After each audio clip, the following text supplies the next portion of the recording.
Alright, many of you have been waiting for this, so I'm here to present you my Dark Defense Showcase. This is Eldervi, at least one half of them, back with another voiceover, although I just promised myself in the latest video never to do this again. My resolve matches the one of Claude in the Blue Lion's route. It may not be what I'd hoped for, but it's time to move forward, right? As this video is going to be quite long, please use the timestamps in the timeline of the video or in the description to jump to whatever subject is most interesting for you. To give you an overview, I'd like to start with the idea behind IP teams in general, followed by an in-depth breakdown of the units I use and the skills I gave them, providing you with exclusive data I've collected on skills, player behavior and much more over the course of 4 months now. I will also mention things I still plan to improve, because, let's be real, if you're looking for a perfect defense, there is no such thing. I've had weeks with no lift loss and I've had weeks where I've been horribly beaten down, using the exact same setup. You can't build a defense in a way no one can beat it. Even the strongest plus 10 defenses can be taken down under certain circumstances, as I like to show in my offense videos over and over again. After that, I will talk about strategies on how to beat my map. Yes, you've heard right. I will give you the ultimate guide on how to make my team look bad. That being said, losing is never a reason for not trying, and therefore, here is my approach.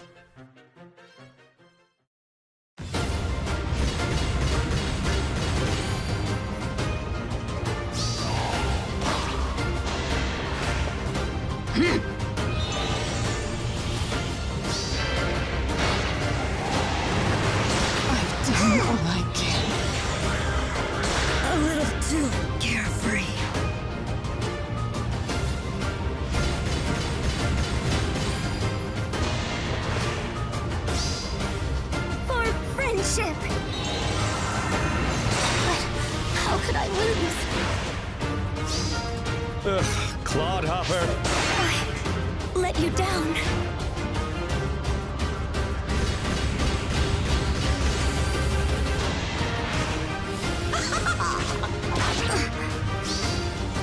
Death is absolute. Death comes to me. It ends here. I'm sorry.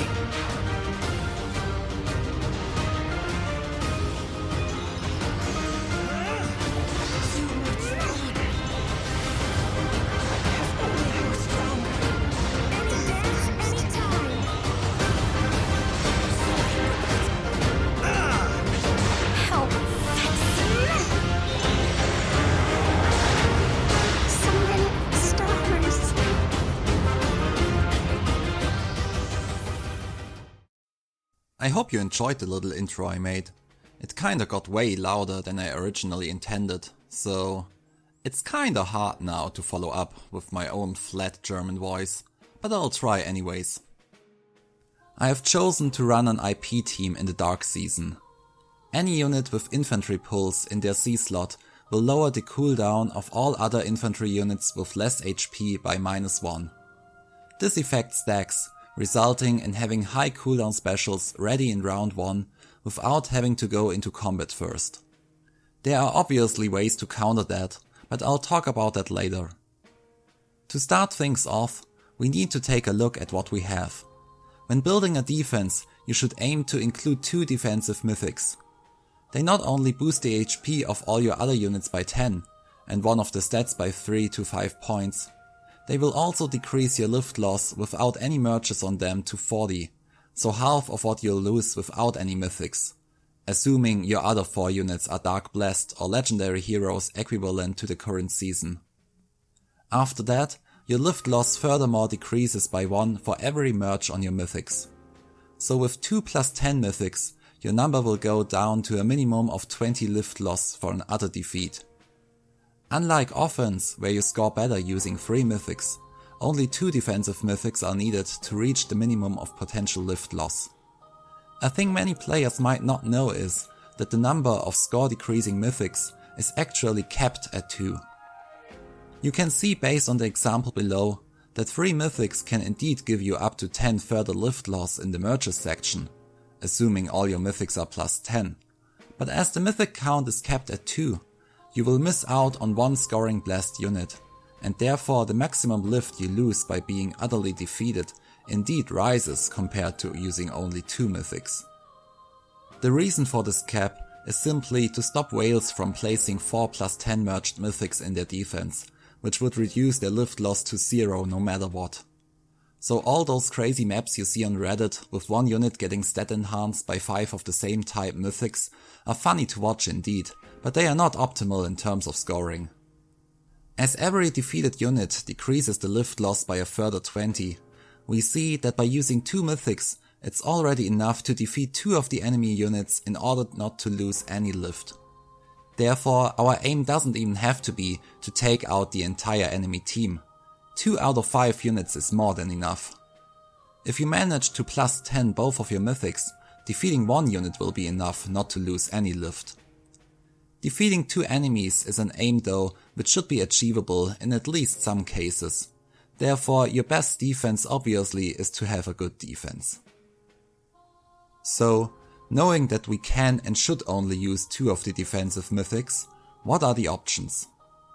In Dark Season we currently have 4 Mythics: Sotis, June, Bramimond and Hell. Unlike Anima Season, I have actively used all 4 of the Dark Mythics, and I wish I still had 4 single Sotis and not a plus 3 one. That being said, in my personal opinion, Sotis is the weakest among them. Using an Infantry Pulse team, she seems like an optimal candidate, but she is not really in my experience.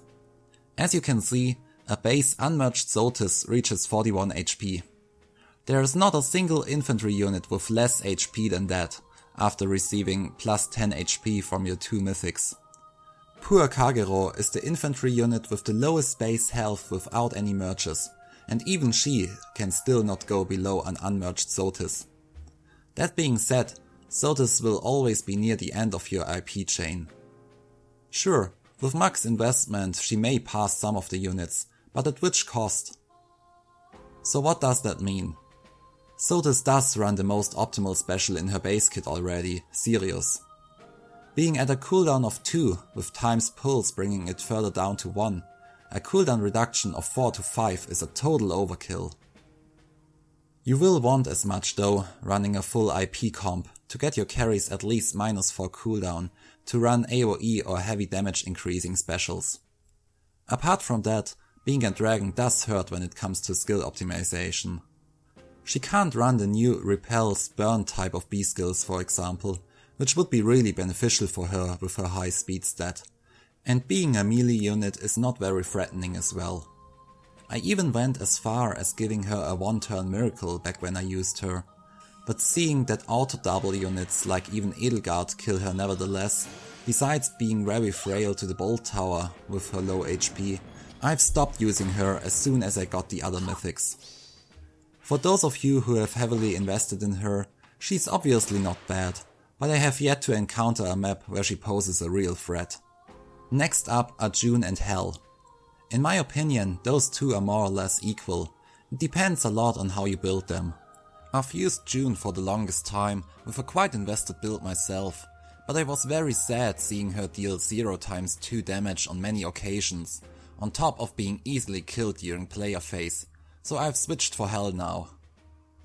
I'm not super happy with Hell either so far, but I'll talk more about her later when I discuss the builds.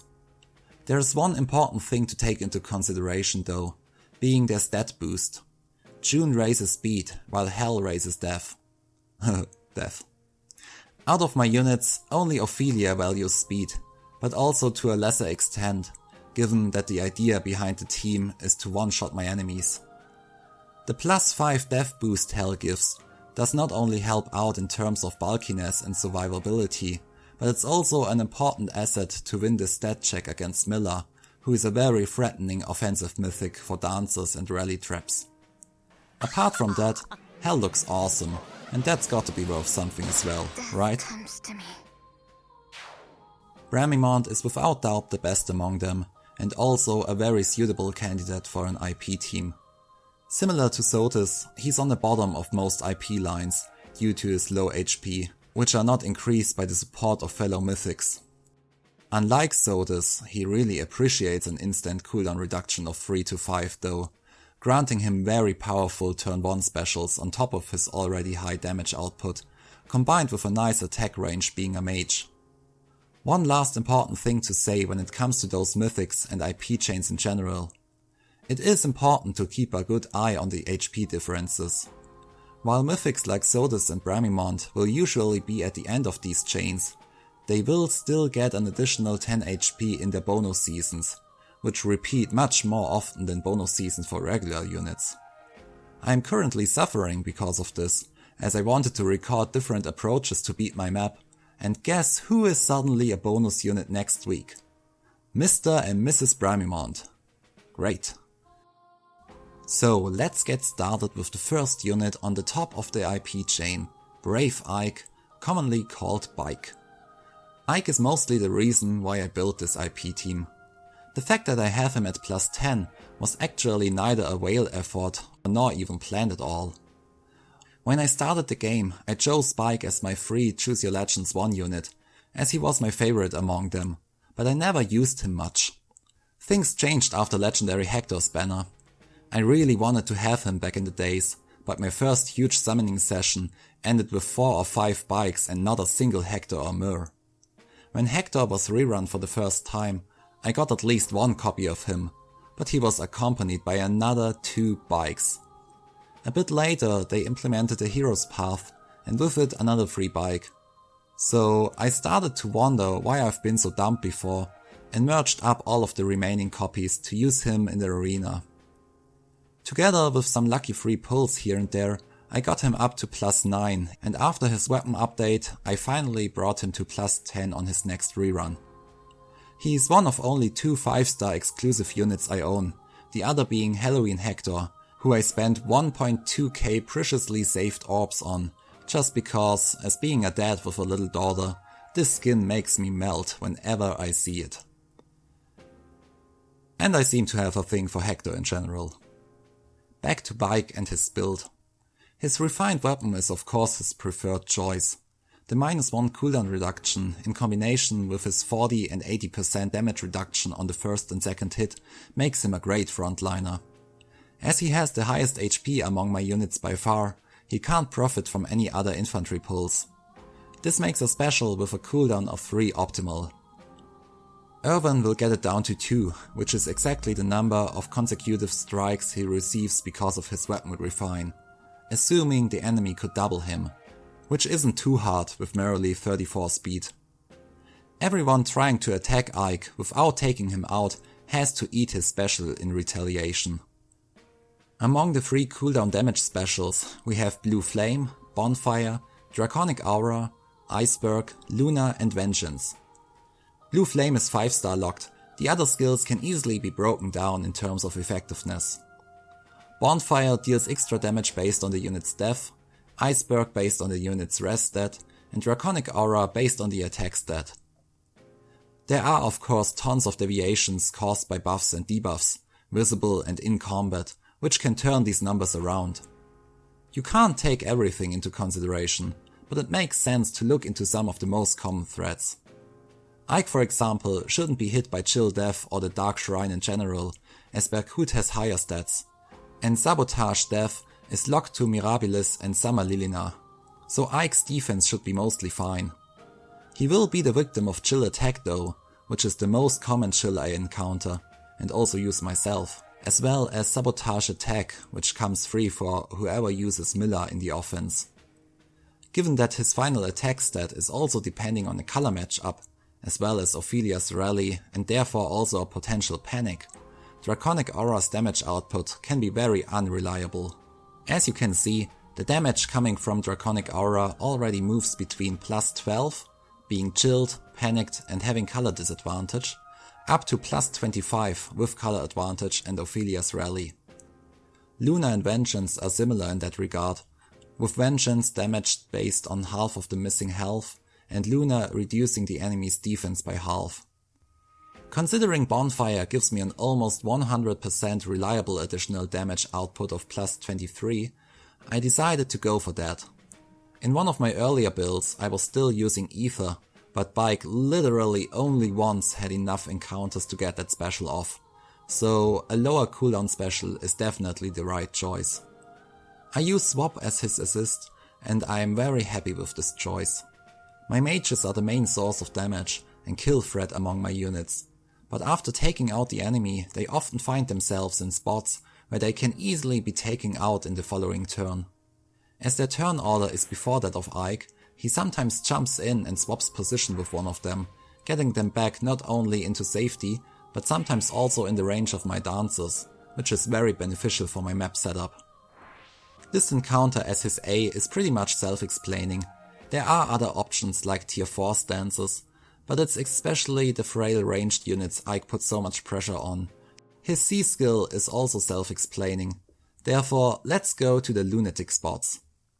Ike is the one unit I've tested the most builds for over time, trying out various different B slots. So far I've run Null C Disrupt, Vantage and Lunge. Sudden Panic is now my 4th attempt and may not be my final choice, but I'm still collecting data on this one. Null C helps you countering dazzling stuffs, Wind Sweep, as well as built-in non-counter effects like Fire Sweep weapons or Layla's dagger. Outside of these combats, the skill is totally worthless though. Since I've started recording my defense for the purpose of my videos, my dark defense was matched 86 times over the course of 10 weeks. I took the effort to rewatch all of them and analyzing them. In those 86 matches, I've encountered 15 units with non-counter effects, including the bonus week of Summer by Lev, who usually runs Wind Sweep. That's one uncounterable unit every 6th match. So, as the common amount of defense matches is around 9 per week, I encounter only 1 or 2 of those units each week.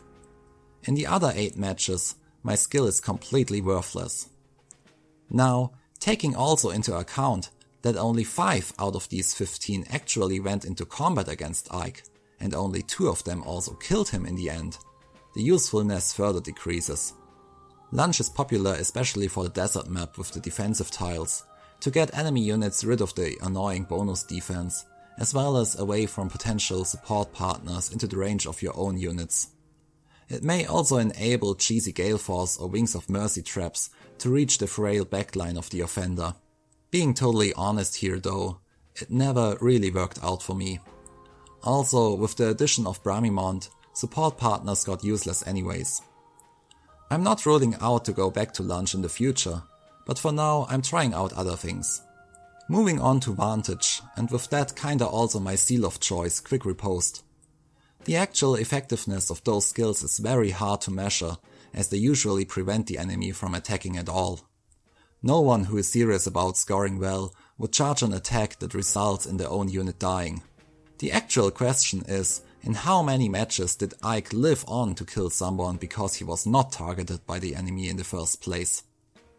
With this, there are some considerations that can be made. Among those 86 matchups, I had Vantage equipped in 19 matches, therefore Ike didn't have Vantage in 67 matches.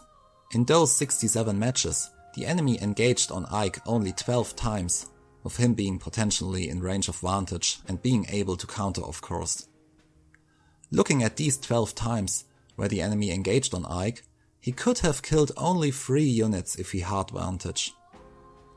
So I potentially lost out on 3 kills over the course of 60 matches because of not running Vantage. This is obviously a difficult claim to make, because those 3 probably wouldn't have gone into battle against Ike, so who knows how these matches would have ended. It also means though that having Vantage wouldn't have made a difference in 9 out of these matches. I also took a look into the matches while he had Vantage. Among those 19 matches, Vantage activated in 9 cases, and Ike didn't take out a single unit among these 9. Okay, to be fair, this was one of the matches.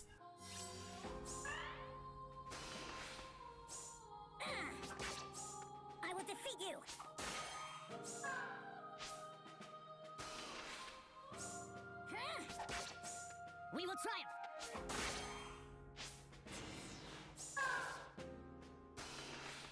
This was, by the way, also the one exception when Ike used Aether. How fun.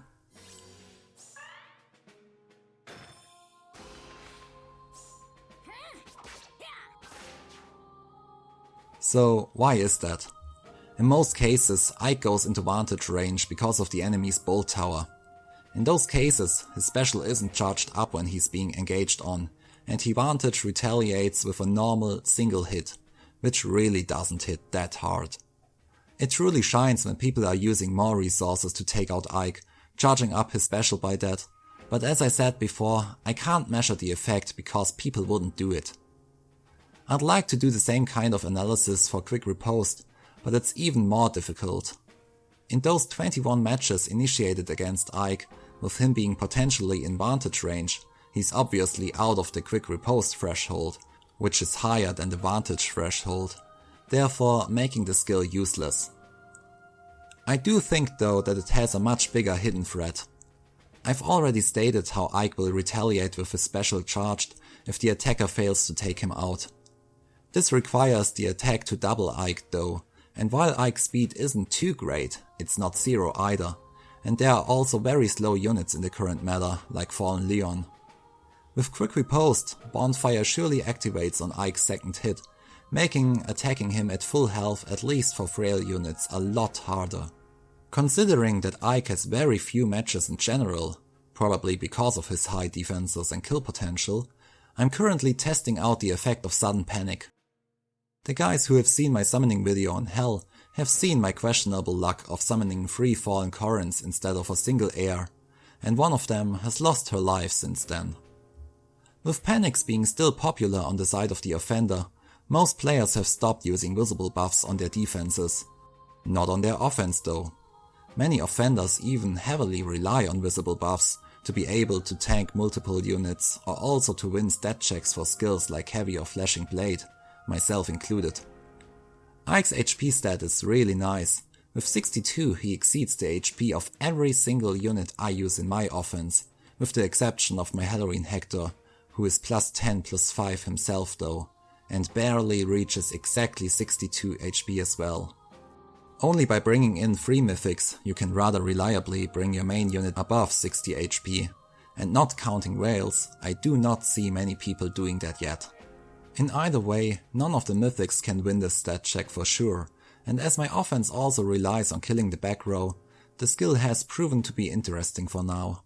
Even without visible buffs, there's still a threat as Peony buffs up all units in line by 3 with her dance, and units affected by the panic will actually get debuffed by -3 instead. You can of course easily circumvent the effect by splitting up your units, but as a regular user of Edelgard and Tiban, I can guarantee that it's very stressful taking care to have the units apart from each other, and the more complicated it is to engage a map, the more likely it is you oversee one of the traps and therefore still lose in the end. I have yet to decide which B skill I will finally use.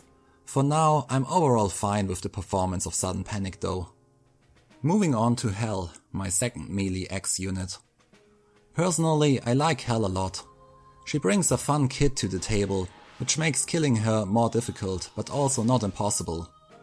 Whenever she's attacked by a non-magic or stuff user, she'll survive a potential kill with 1 HP, assuming she has more than 1 HP to begin with. That being said, Hell's biggest enemy is the Offender's Bolt Tower. The damage of the Bolt Tower goes up to 40 with level 7 by now. Base Hell has 40 HP, so being hit by the Bolt Tower will bring her down to 1 HP instantly, disabling her miracle effect. If you use Hell on your defense, I absolutely advise you to bring up her HP at least to 42, so she will survive the Bolt Tower with 2 HP, still granting her the miracle effect against non-magic users. You might also consider positioning Hell in a strategical way on the map. Watching all of my 86 matches, 45 players were using a Bolt Tower, so around half of the players. The most favorite position is in the center of the map, which was to be expected, with them being less common the more you go to the sides. By positioning Hell towards the corner of the map, she can more likely evade the damage from the Bolt Tower, but will also less likely be able to contribute to the battle, unless she runs something like Wings of Mercy or aerobatics. Another thing to take into consideration is that she hugely benefits from the healing tower, so if you're not able to keep her out of the danger zone, you can try to keep her inside the range of the healing tower at least. Noontime at 1 cooldown makes sure she will heal up after she gets initiated on, bringing back her miracle for the next match. Similar to Bike, the overall effectiveness of Hell is hard to measure, as players won't send their units into combat against her who can't deal with her. Hell might still benefit from a psychological effect for now. People might not bring the most optimal team to deal with my whole defense, but instead choose a team with a unit that can take out Hell, resulting in an overall harder matchup. I'm still testing Hell, using mostly her base kit for now. As she is in my backline, providing movement to my other units, I gave her Distant Guard as a seal, but it is honestly more a joke because of my decision to take off her own C skill. I might try running Renewal in the future though. With that she could prove to be especially annoying against Vantage units, who tend to chip her down to 1 health with Savage Blow in round 3. Renewal will activate in exactly this turn, guaranteeing Hell some health back in case the healing tower is no longer standing. Another honorable mention goes to Mythic Boost as B skill, making it impossible to kill her with a non-magic user who can't outspeed her. She does have quite a high speed stat, but it won't save her from mages, and it also won't save her from the combination of the Bolt Tower and Savage Blow, the way I've killed every single Hell I've encountered so far without difficulties. Besides that, Mythic Boost is very rare fodder if you're not extremely lucky or gifted with a thick wallet. And I'm not even going to talk about how I failed to summon any heir since she debuted almost 2 years ago.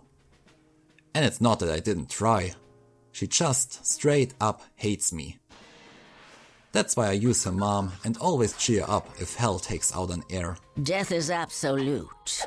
Death comes to me. Let's come to the lunatic decision among her build, taking off her own C skill. The most difficult thing about IP teams from the perspective of the defender is to get them to engage. It's nice that they can kill whatever they reach, but with only 2 movement they don't reach too far. In the worst case, they can be taken out bit by bit with a hit and run strategy, not using their specials at all. Looking at my very own setup for example, you could easily isolate Micaiah with Mila while taking out Berkut from the left side, and with a dance plus repo, you are perfectly out of range with no further threat. To counter this, I've been using a flying unit with ground orders since the beginning of my IP team. I previously had it on June, now it's on Hell. It was a really difficult choice to get rid of Hell's own C skill, but as my map mostly focuses on the mages, I had to take a loss. Ground orders is honestly amazing. It allows for the wildest types of movement behavior, and in my current setup, my 3 most reliable killers benefit from it. Before showing you examples of how my team benefits from ground orders though, let's go into some theory first by moving on with Ophelia. You've seen right, my Ophelia is plus defense. Not because I want her to be, but rather because I managed to pull 5 freaking plus death Ophelias. Don't ask me why, I won't waste another single orb on that B. I might use my Dragon Fruit on her at some point, but for now I was still hesitant. Ophelia is one of the prime options when it comes to the many map layouts, but especially for IP teams. Her weapon gives her 1 less cooldown for every mage on the map, including herself. My composition with 3 mages is enough to pre-charge her powerful 4-charge AoE special. With this she can perfectly stay second in the IP chain, providing further cooldown reduction for all other infantry units. I'm running Life and Death 3 because I've only pulled a single Layla so far, and given how amazing she is herself, I would prefer to use her for Aether Raids herself, instead of sacrificing her for merely 2 stat points. If you ever wonder if you should use your valuable fodder in a way like that, take some weeks to analyze your performance first. I'm doing this in Ophelia's case for a long time now, given that she has room to improve in terms of IVs, Life and Death, and also additional flowers, making her reach potentially 70 attack. Given her merges, an attack asset would have the most impact increasing her attack by 5, followed by Life and Death 4 for another 2, and 1 for 4 additional flowers. Each of those require valuable resources though. To make that decision, let's look again at the data I collected. In 86 matches, Ophelia initiated the battle 66 times and successfully killed 51 units. Among the 15 she couldn't kill, there were 3 where she didn't have her special because of pulse smoke or killing a unit with a stance skill before. Out of the other 12, she could have killed 3 with further investment.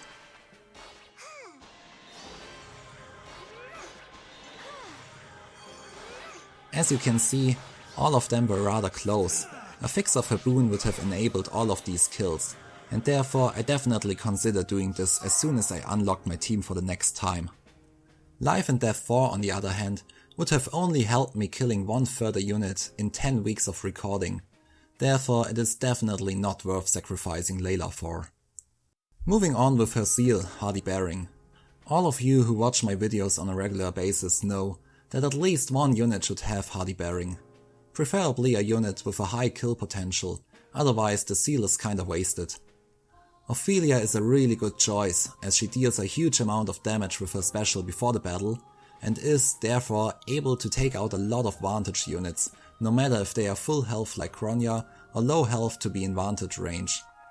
I've actually almost stopped showing you maps in my offense without Hardy Bearing on at least 1 unit, because I sweep through these maps with Micaiah and Kronya in a matter of few minutes. Now, you might tell me that your defense never gets attacked by a vantage user. I've only encountered a handful of vantage users myself. I can guarantee you though, someone with a good vantage setup will challenge and defeat a Hardy Bearing free setup. And with Kronya being free and easy to use, more and more players should have at least 1 such team. Hardy Bearing obviously won't automatically save you from losing to such teams, but many players might actually not even use their vantage unit against your setup, when they are not absolutely sure they will beat it nevertheless. Now, let's move on to the more interesting part. How does ground orders make maps so damn difficult to deal with?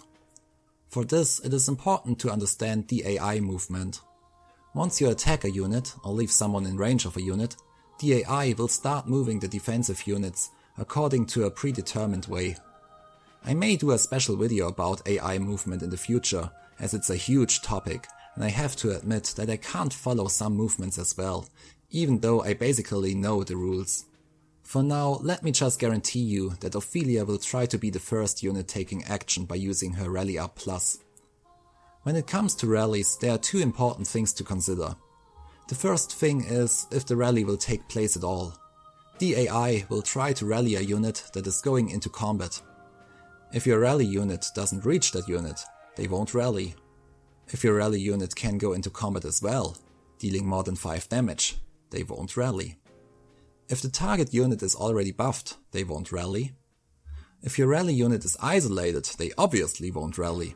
But also if the target unit is isolated, a thing which is getting more common with Mila. It's important to remember these rulings. A rally up is a very viable upgrade, as it enables your rally unit not to rally the unit going into combat directly, but rather any unit which is mostly 2 spaces away from the unit going into combat. For all the players with thick fodder pools, I'd always suggest using Rally Up Res instead of Rally Up Attack, as Panic is still often used against your units, and you might straight up debuff your entire team with a single action. As there are actually buffs and debuffs, which are treated individually, and Panic switching buffs into negative value, you can actually get double penalties with Sabotage Attack and a Panic, resulting in -13 attack before any of your units even attacked. That being said, I don't have Rally Up Res fodder, and honestly would never fodder it to Ophelia, since she already has a Rally Up, and those skills are still rather rare. I'm German, we are economical and we hate to throw away stuff, so I just live with the danger of my units being panicked. Now let's move on to the more important part. Who will Ophelia rally? The answer is Bramimond in about 95% of cases. Why is that? Looking at my composition, she might just rally hell and reach everyone in my team from a perfectly safe spot. So why does she always rally Bramimond, assuming he's not dead? The answer is the slot order. It is a bit more complicated than that, but in general you can say the AI starts using rally skills from the left side, benefiting the units on the right side, assuming they are viable targets. A rally up plus to Bramimond rallies all of my units, so no matter which of my units is going to attack, Ophelia will always try to rally Bramimond, putting herself on the front of the team. Usually she couldn't reach such a spot, but ground orders makes it possible. From there she'll get danced by either Micaiah, who is next in line to act, or Berkut if Micaiah is isolated. This suddenly increases the danger area a lot, often resulting in Ophelia killing poorly positioned support units or Mythics instead of the main tank. Just to prove my claim, let me show you what happens when I have Hell in that last slot order.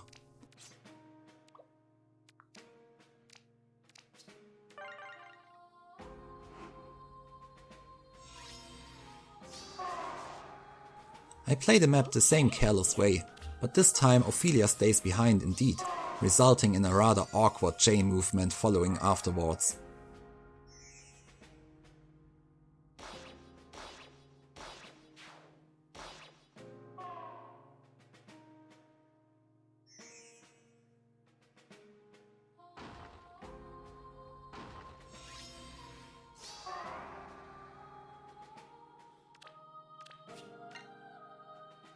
Next, I tested it with Ike being the last unit.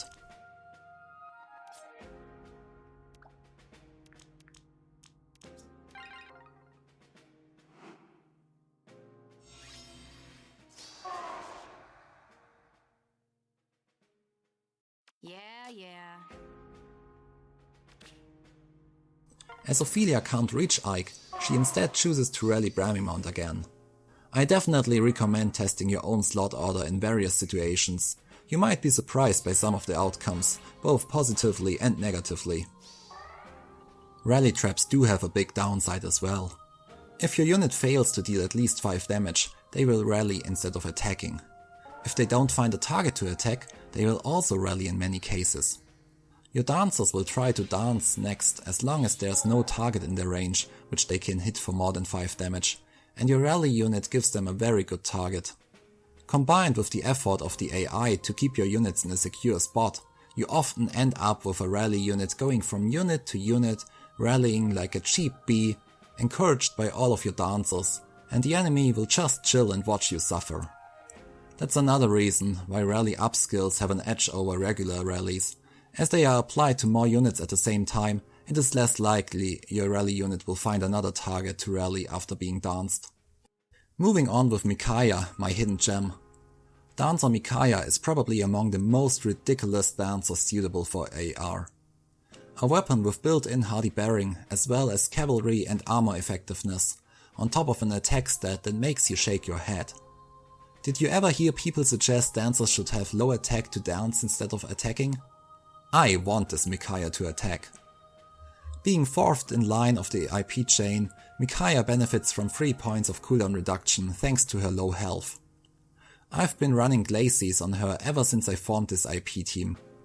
Dealing bonus damage equal to 80% of the unit's res stat, combined with her ridiculously high attack and effectiveness, there are few units who can survive a hit from her. I've shredded armors on defensive tiles, mythic backliners like Mila, and even blue tanks like duophons. Every Vantage unit out there should take her damage potential very seriously. Each unit has a downside though, and looking at her low speed and death, there is no doubt that she falls to any attempt in player phase to take her out. Therefore, I don't need to bother finding ways for her to survive and potentially counter-attack in the player phase, because she won't. With that, her whole kit focuses on dealing as much damage as possible in that very first combat, and second to that, making sure she survives my own phase to provide further dances. Determining the most possible damage output with Glacies is a simple mathematic task. Not considering her effectiveness, which comes on top no matter what, each skill boosting up her attack or res stat straight out increases her initial damage. Out of these options, Mirror Impact stands out by providing not only the biggest bonus damage, but some really valuable utility on top. As I said, neither Micaiah nor her enemy is likely to survive being engaged on, but there's always a round after that. Well, not if Micaiah is dead, but you know what I mean.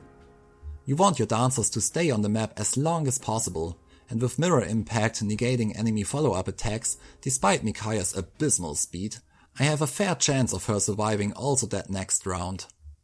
Attack respawn is another possibility which shouldn't be ruled out, given that she'll likely stand next to a unit either with Wings of Mercy or ground orders, and the debuff nullifying effect may be huge.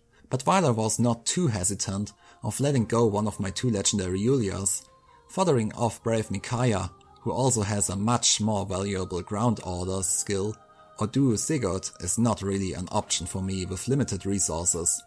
I might take a closer look at running Attack Respawn as a seal instead of Deathblow though. I'll try to closely observe the cases where Micaiah has company and the cases where she's alone. Back in the time when I was still using Sotis and June as Mythics, never using more than 3 Infantry Pulse units, I enabled that last missing bit to precharge Glacies by running Quickened Pulse as a seal. After adding Bramimond to the team, who I wanted to receive a fall cooldown special as well, I had to decide who of the 2 I wanted to have with an open seal slot. Micaiah could have either run Infantry Pulse and Quickened Pulse, resulting in Bramimond having free seal choice, or, what I did in the end, running Times Pulse on Micaiah and Quickened Pulse on Bramimond. It was the premium choice for sure, a choice I am very hesitant to do for units like Ophelia. I have to admit that it wasn't a purely strategical choice, although it wasn't completely emotional either. Comparing stats, Bramimond would actually be the stronger Glacies user by in-combat buffing his attack and res by 5. There are some problems though. Running against a vantage unit, his full kill potential might be immediately lost.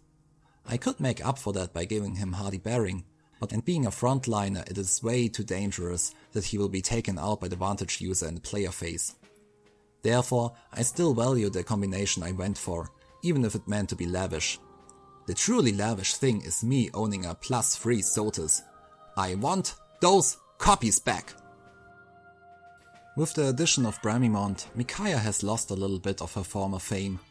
Ophelia and Bramimond are just so quick in taking out whatever enemy approaches, giving Micaiah a hard time to keep up, but I guess I'm not too mad about the fact that there are often too few enemies left to score a kill.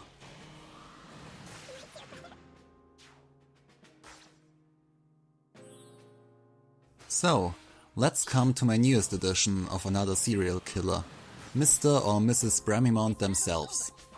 This individual doesn't need any introduction for experienced Aether Raids players, they are considered a well-known madness. I consider Bramimond to be even more impactful than Mirabilis when it comes to defense mythics. Impenetrable Dark's effect across the whole map is ridiculously strong, especially in combination with lulls or panic abilities, taking away any form of increasing the stats apart from what the unit can provide on its own. That being said, I obviously stuck to the lull attack res of his base kit, and I also really much like his attack def push. With that and his tome, which basically reads like boosts every important stat by +5 and gives an automatic follow-up unless you challenge him with a unit that sucks anyways. As I said before, I use Bramimond as a frontliner to create a seemingly not so bad spot to tank from. A tricky thing with ground orders is that, unlike guidance, you don't see the increased movement in the first round, when people tend to check the enemies. As the effect only activates during enemy phase, I imagine many less experienced players completely overlooking the suddenly advanced danger area, thinking they might be able to challenge only Bramimond by himself. I mean, there are few cases in which you should ever let a Bramimond engage on you, but for the purpose of my speech, let's stick to it. Last but not least, well, last and least, we have Berkut and his thick armor-like cape. Berkut was a lucky pull I got when I was hardcore summoning for Halloween Hector. Even though I love the character a lot, I didn't use him until Mila was released. To counter her impact on the light dark season, I sorted my dancers for their defense, and guess who suddenly popped up with a wonderful death boon. Of all units it had to be Berkut. How fitting. Now, Berkut's whole build mostly focuses on that defense stat. Right now I'm reaching 52 defense, and I've been given advice by many players already to further enhance his defense. With crazy max investment, he could reach up to 67 def. Impressive, isn't it? So why do I not throw everything on him? The answer is again German economy. I think I don't have to use those resources. Apart from the fact that I never pulled any 4th def res fodder besides Mirabilis, who I obviously can't fodder as I need her for my anima team, the difference between 4th def res 3 and Fortress def 3 is merely 1 point of defense. Sure, there are another 6 for his res stat, but having really low res to begin with and also very low speed, he will be doubled by most mages anyways, and they will take him out with or without additional 6 res. So should I wail for 1 extra point of defense? I don't think so. A monster wail plus 10 Mila reaches 64 defense, that's 57 after chill defense gets applied. The beautiful interaction about chill defense is that it will compare the stats before the player phase can apply their own debuffs. With that, Mila will always be debuffed by Berkut during my phase, while a potential offensive chill def or sabotage def only hits Berkut after comparing the stats. So apart from round 1, he should always have those 7 points over Mila. The same thing applies for buffs on Mila, by the way. They are not applied at the time of the stat check. So honestly, you don't even have to bother to buff your Mila. So, with a max invested Mila reaching only 57 def, why should I ever try to go for 67 myself? Besides that, if I'm really being matched by someone with a plus 10 Mila, I guess I'll have other problems to deal with besides winning this death check. My own Mila, which I luckily also summoned with a death boon, reaches 56 defense unbuffed and without crazy fodder, 48 if she gets hit by a max level Dark Shrine, and I do not consider myself being a stupid player. Maybe sometimes. It's still enough to shut down the most annoying common dancers like Azura or also Micaiah. Budget Mila with lucky death boon and double fortress death reaches 58 death, 51 after being hit by a chill defense, and that's what I was aiming for to overcome. My current Berkut reaches 52 death, and for now it has been enough. Getting back to the data I collected, among the 86 matches which I recorded, possibly 30 of them fall in the time before Mila got released. So among the other 56, I encountered her in merely 23 matches. This number will of course go up with every time she's rerun. I can't tell you the builds of them, and therefore I lack information about her average defense stat, as I didn't click on her during the recording, but I will from now on. But the one thing I can tell you is that out of these 23 matches, only 3 of them tried to shut down my Berkut, with one of them even failing at the task. All the others decided to isolate Micaiah, the much easier target, or Humpty Bumptied mindlessly around. A thing many people will say about my Mila as well, who I rarely use to isolate enemies, but rather to smite my units around. Sure, I could at least replace his weapon for a death refined Vagaza Plus, giving him 4 additional defense, opening up his seal slot on top. I do like his own weapon though. I very much appreciate the mini Azura buff of +4 to all stats, and it looks beautiful, which also has to mean something. The good thing about that visible buff is that it won't be panicked, as it only goes into effect once you refresh your unit, taking away all negative status effects. In most cases, I see Berkut dancing either Bramimond, after he scored an instant kill due to his AoE special, and the visible buff to his death and res helps a lot for keeping him alive in that second combat as well, or Ophelia after rallying if Micaiah is isolated, and she values the visible +4 attack even more considering AoEs compare visible attack stats. Should I see the number of Milas shutting down Berkut going up, I will switch chill defense for fortress defense next and rely on the Dark Shrine to debuff Mila. If that won't help either, I will finally replace his weapon. I may sound lazy right now about winning this death matchup, but in reality I very much care for Mila not shutting down my Berkut. You could say that my Berkut is a trap in itself. I want the enemy Milas to see the easier target in Micaiah, because therefore she will neither isolate my Bramimond nor my Ophelia, both of them being a lot more crucial to activate my Ground Order's rally trap. Isolating Ophelia would result in not activating her rally, therefore not moving towards the front, and therefore much less kill pressure.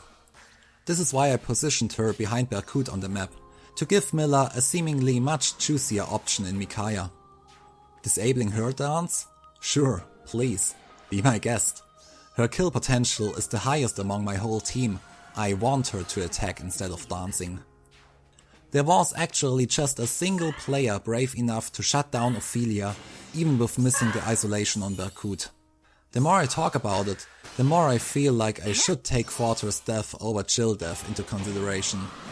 I will actually keep an eye on my upcoming matches to see if my Dark Shrine reliably hits Mila out of the enemy team and how high is really her defense at average. I would actually love to run a build like this. Guard effects are still heavily underrated, but with more and more sweepers and easy to use Gale Force units appearing left and right, it will be necessary to literally guard your defense from that. Ain't I funny? Last but not least, let's speak about Wings of Mercy in general. It's the preferred B slot for many units, nearly unreplaceable for dancers. I see many players suggesting to keep the attack of dancers as low as possible to make sure they always dance. While it is certainly true in many cases, I'm not the biggest fan of that. A dancer with no kill potential whatsoever is a unit I don't care about when I sweep an enemy with a Vantage unit or with a Gale Force composition. When I positioned my healing tower, and I want to say this right away, I am not yet fully happy with my dark layout. I left Ophelia out of its range on purpose. She's in the slot which is most likely to be hit by the enemy's bolt tower, very likely reducing her health by half at least. Special Spiral makes her a serial killer with every dance she receives. It is most likely Ophelia takes out her first unit, leaving no one in range for Berkut to attack even with Wings of Mercy, therefore he will likely still dance. There are more often viable units in range for Micaiah, who is a ranged mage as well, but as I said, I have no issue with Micaiah attacking over dancing, as it most likely results in a kill.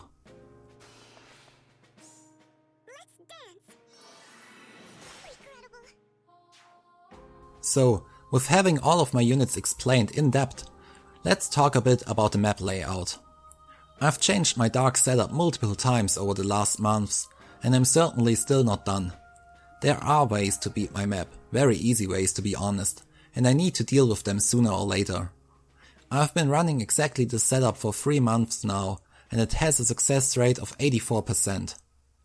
Considering that some of these failures also happened during immunity, that's good enough for me for now. Time is also a resource I have very little of with 2 kids, so I will most likely stick to minor tweaks until we get to know what changes might come with Book 5 in December. I beat at least 8 maps myself every week. I don't expect my defense to work wonders at all. I would like to go more into detail on how I improved the map over time, why I value some buildings over others, but I might skip that for a later date when I dealt with the open issues. So, let's get to the real business, the real reason why you're probably here. You got randomly matched with me or want to punish me in a rematch for using my way too unfair Air Force on your team? Here is how you do it. I'll show you how it's done. IP teams are in general very weak to cooldown increasing skills. Over time, with Infantry Pulse teams becoming more and more common, with more slots available for the AR defense, IS was in need to create counters for that. The only time in Fire Emblem's history a waifu was shifted as a free unit over her husbando, as Pant introduced us to Pulse Smoke. The skill works like other smoke skills as well, but instead of reducing stats on enemies within 2 range, it increases the cooldown by +1. I've been waiting.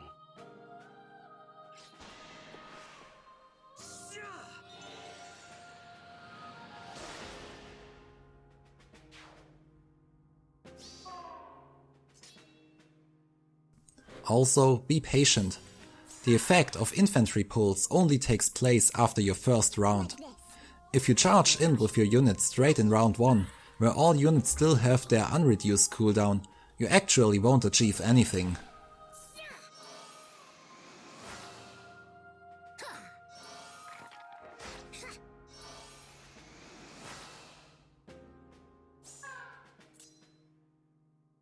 My poor Zed has to tank all of that now. He's my only pull smoke unit up to this date, and I haven't decided yet who I want to give it to. It has to be someone in Astra season, as I will show you right away another beautiful way of dealing with IP teams. Remember when I said be patient like 10 seconds ago? Maybe also not.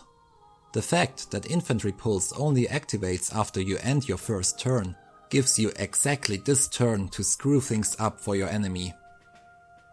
The formerly most common strategy to deal with IP teams was actually to take out the unit with the highest HP in round 1. By that, IP teams, which are usually planned out on point, lose one very valuable infantry pulse, resulting in all of their cooldowns going down to only 1.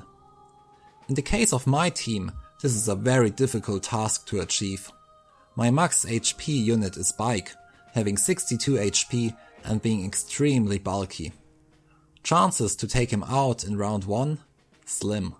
He's also only targetable from one spot, which is blocked by a stupid rock, so unless you're a ranged horse, you also have to get rid of that. Berkut and Ophelia are hard to take out in round 1 as well, and you always have to consider what you do once you take out that unit. Is your carry capable of surviving all the others, or do you have good means to hit and run? Much easier, but sadly rather exclusive, is Halloween Hector.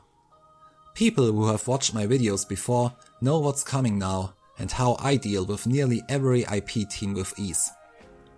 Hector's ability of being a moving bolt tower lets you damage any unit in round 1, resulting in messing up with the IP chain, which relies on descending HP. Even with things like Renewal or the healing tower, similar to armored boots, the effect of Infantry Pulse takes place before the healing, working with the HP order at the end of your turn. Going back to my previous chart, look at how I can mess up the strategy. By bolting only Ophelia and Berkut, I disable all specials beside Ophelia's. Careful positioning is necessary though, trying also to damage Bramimond would result in him still getting his special. You need to consider that the units you damage will end up at the end of the IP chain, therefore benefiting from IP reduction, which might usually not have targeted them. The other option would be to shut down Ike's line, but with that, as stated before, Micaiah still keeps her special charged up, and with now less HP, Ike actually benefits from Ophelia's and Berkut's infantry pulse, giving him an instant bonfire. I'm not sure if you want to have that. Knowing that this is how I deal with IP teams, I've tried to get rid of that nuisance myself as far as I could. Another way of dealing with this is actually using a duo unit on your own, like Duo Fons or Heidi and Goat Peter. By also using the duo hindrance, you can disable Hector's duo skill at last for the first round, which is all you need in terms of defending against it. That being said, while I encountered Hector on my map before, absolutely no one used the trick against me yet. If you're watching this right now during your team selection screen, grab your daddy and give it a chance. I want to address to YouTube that this section, which was reported to you, was taken out of context. I am not endorsing anyone to grab their daddy. Thank you. I'll show you what I've got! Messing with the AI movement can grant you wins with hit and run strategies using Mila. You need to be very sure about what's happening though, or else extremely lucky. In this situation, I take out Bramimond with some help, but you'll see why right in a second. I get my unit out of the danger range, and look at what happens now. Even with ground orders, my team goes wild with killing rocks instead of units, and you can take them out around later. Hopefully. As I said though, you need to be very confident about knowing what the AI will do, or very lucky, unless you want something like this to happen.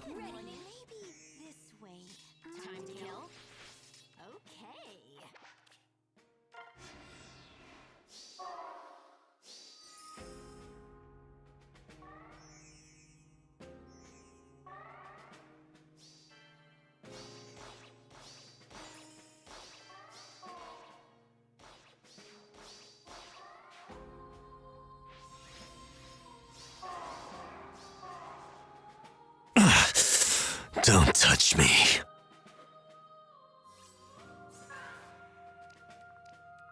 I hate to admit it, but I can't beat my own map with my Kronia team.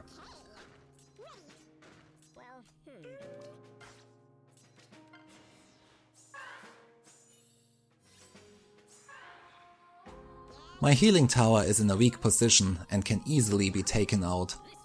With this and Hector, I am able to beat my map with ease.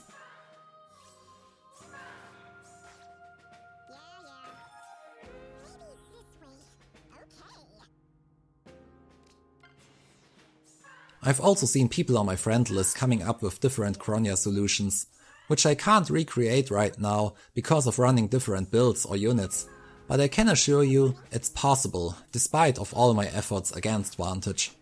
That's just how good Kronia is.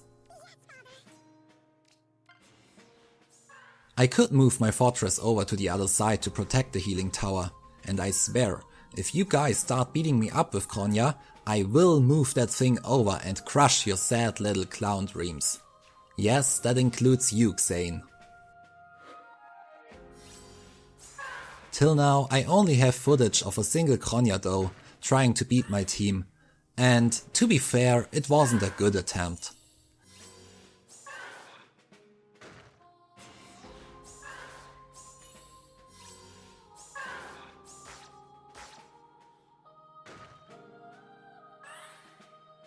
My pre-charged Micaiah takes out many Kronias with one hit. As stated before, Mila isolated Micaiah, I mean, be my guest, and Kronia didn't even engage on a single unit, applying neither debuffs nor splash damage. All the other players so far seem to have been scared by the double hardy bearing IP setup, and I welcome that. Scaring away a player from using the best team he has is also a way to win.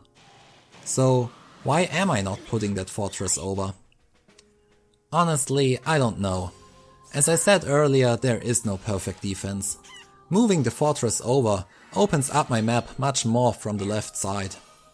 Looking at my matches since I've switched to this defense, out of 51 defense matchups, I only encountered a single Kronia and I defeated her. Out of the other 50 matches, only 4 teams took the effort to take out the healing tower, only one of them resulting in a victory over my map, while all others didn't even bother. 6 players tried to engage my map from the left side, clearing their way through all of my buildings, and even though I lost only one of these battles, I still feel like the fortress does more for me on the left side for now. But I'll keep an eye on that. And also on you. I'm watching you guys. Show me your clown and I'll show you mine in a dirty rematch. Are you asking something of me? I officially hate the new speedy sword meta. I hate it.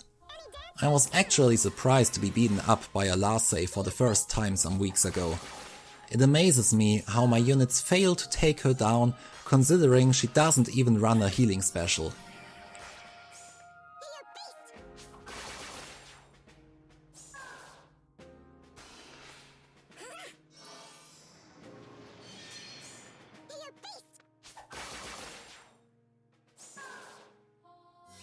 Some changes later, the situation sadly hasn't changed for me.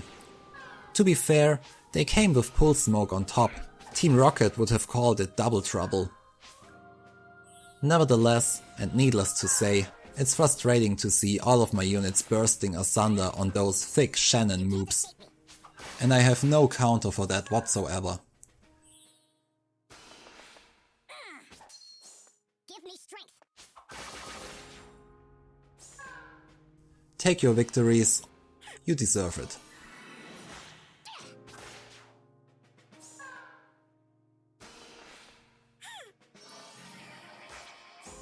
I won't let you run.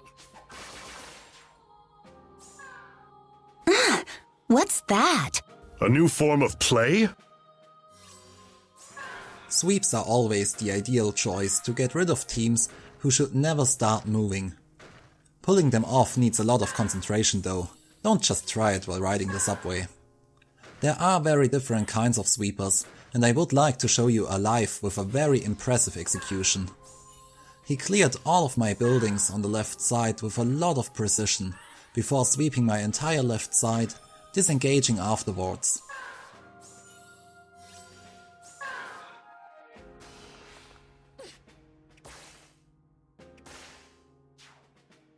Micaiah is isolated, so much for my potential 67 death Berkut, who was quadrupled.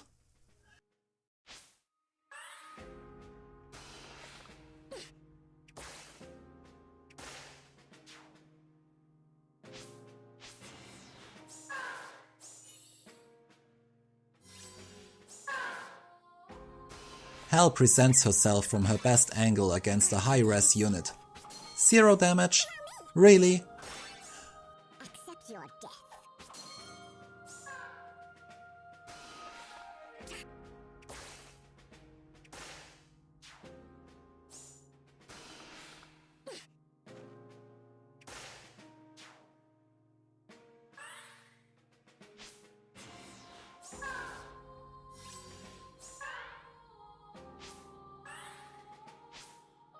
I don't know why he went for my healing tower when only Bike was left.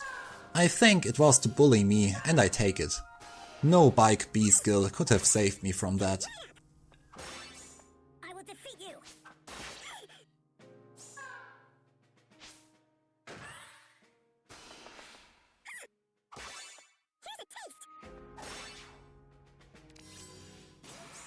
I'm also able to beat myself up using my beloved Air Force. Well, let us go.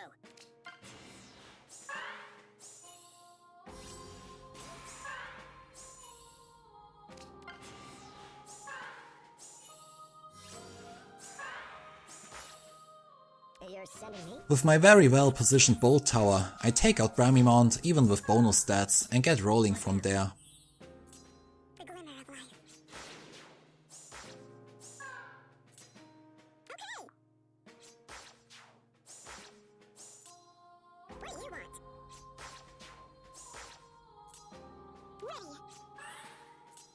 Yes.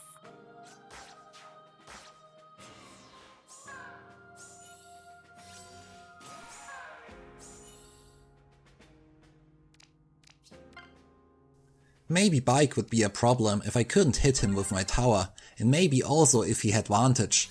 Though I'm also running Hardy Bearing on air, especially against something like this.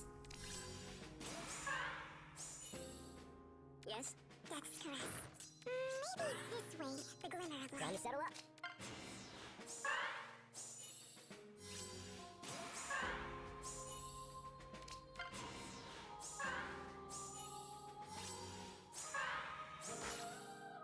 You're sending me?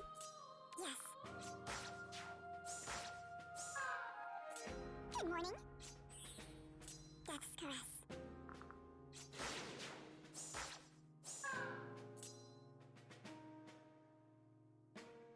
What now?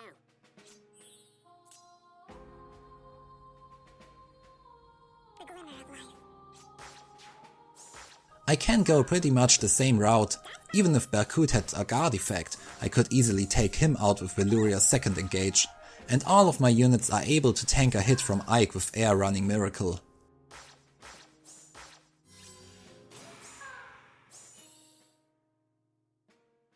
After that I would somehow come to an agreement with him. I guess.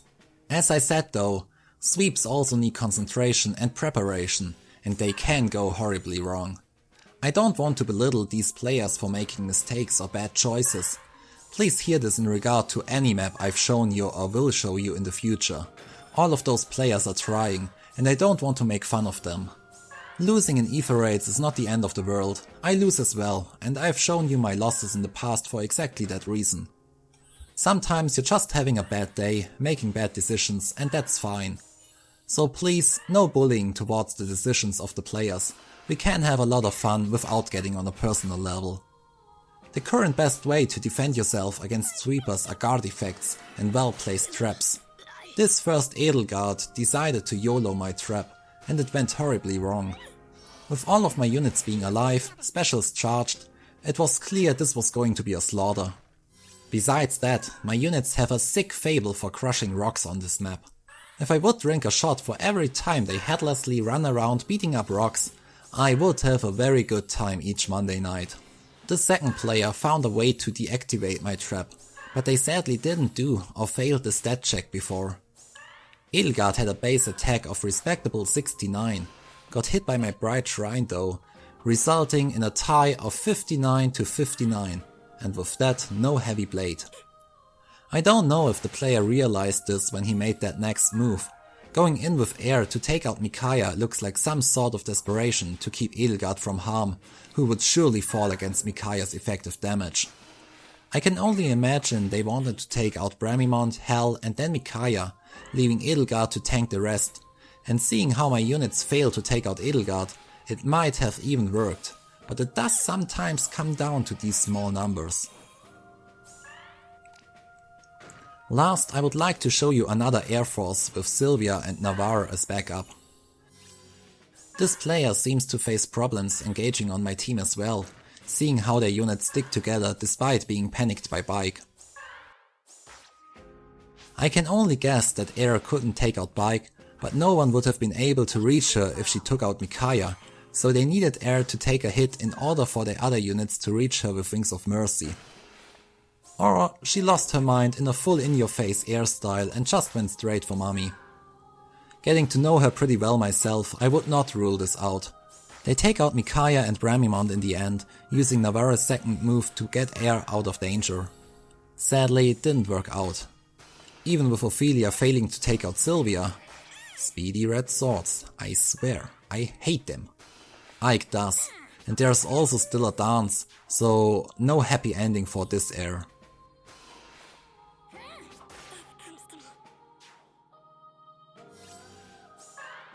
So obviously there are even more teams being able to take out my defense, and that's perfectly fine. I have harder weeks and also easier weeks. Sometimes people give up after losing a unit, sometimes not, and sometimes you get hit by a failure although you get a success right after that. It is what it is, and you shouldn't be troubled too much by it. Looking at the data I gathered since running this setup, I'm doing quite well.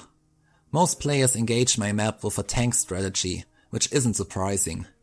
Get yourself a very thick tank with a nice supporter, place him in range and hope for the best.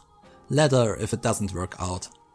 It's a strategy many players use who aren't too interested in Aether Raids and only want to collect as many rewards as possible with low effort. As you can see, my map deals quite well with tanks. My losses in this section were caused, as shown before, by speedy red swords and also super tanks like Edelgard and Ike, though I often manage to take out at least one unprotected unit.